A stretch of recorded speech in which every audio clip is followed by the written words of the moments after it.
সব মিলিয়ে 40 থেকে 42 কেজি ছিল। এটা কখনো কোনো অংশে কোনোভাবে মেয়ের লুক বা মেয়ে সাজা ছিল না। কলকাতার বাইরের কোনো মঞ্চে দিতাম, আমাকে কখনো এই প্রশ্নগুলো কেউ করতো না। আমি প্রথমেই বলে নিচ্ছি যে আমি কোনো নৃত্যশিল্পী নই। গায়ের বডির মানে আমার শুধু বুক পোর্শনের জুয়েলারি দেখে 42 কেজিটাকে মানে কাউন্ট করেন, সেক্ষেত্রে আপনাদের ভুল হবে। আপনাদের মাথায় রাখতে হবে এক্ষেত্রে আমার কান, আমার 2 হাত, আমার 2 পা, প্রত্যেকটা জায়গাতেই জুয়েলারি ছিল। সবগুলো জুয়েলারিকে একত্র করে যে ওজনটা ক্যারি করা হয়, যে ওজনটা আসে, সেই ওজনটাকেই বলা হয়েছে। শুধু বুকের জুয়েলারি দেখে 42 কেজি ভাবাটা ভুল। সব মিলিয়ে 40 থেকে 42 কেজি ছিল। আমি যখন স্টেজে পারফর্ম করেছি, এটা টোটালি একটা বাইরের স্ট্যান্ডার্ডের একটা সুফি, একটু কাওয়ালি, একটু রাজকীয়, একটুখানি যে গানগুলো আমাদের খুব পছন্দ, যেমন আদনান সামির আমি ভীষণ ভক্ত। আদনান সামি সম্প্রতি একটি গান, খুব নতুন মিউজিক ভিডিও এসছে, যেই জায়গা থেকে আমার ইন্সপায়ারেশনটা শুরু।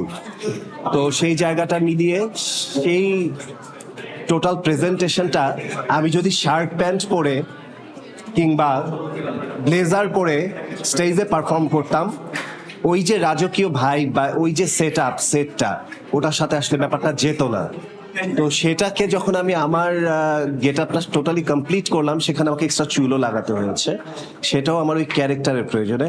আপনাদের ভারী স্পষ্ট করে আমি জানিয়ে দিই, এটা কখনো কোনো অংশে কোনোভাবে মেয়ের লুক বা মেয়ে সাজা ছিল না। আপনারা ক্যাপশনে লিখেছেন, হ্যাঁ, অনেকে অনেক কথা লিখেছেন। এটা কোনো অবস্থাতে, এটা যারা বলছে বা যারা লিখেছে তাদের আমি কি বলে জ্ঞানের অভাব বলবো। বাইরের দেশ যারা দেখে সারাক্ষণ হাতে স্ক্রল করে, তারা কখনোই এই কথাটা বলবে না। আজকে আমি এই নাচটাই কলকাতার বাইরের কোনো মঞ্চে দিতাম, আমাকে কখনোই এই প্রশ্নগুলো কেউ করতো না, এই প্রশ্নের কোনো সম্মুখীনই হতো না। এবং ওই মুহূর্তে মঞ্চে আপনারা আমার সামনে যারা ছিলেন, তারা খুব ভালো করে দেখেছেন আমার পারফরমেন্স ভালো ছিল না খারাপ ছিল। আমি প্রথমেই বলে নিচ্ছি যে আমি কোনো নৃত্যশিল্পী নই। আমি একজন fashion icon, fashion choreographer, designer এবং বর্তমানে একজন খুবই পপুলার একটা ফেস। সেই জায়গা থেকে ভাগ্য আমাকে স্টেজ পারফরমেন্সে নিয়ে এসছে, যেহেতু আমি সিনেমার সাথে যুক্ত হচ্ছি।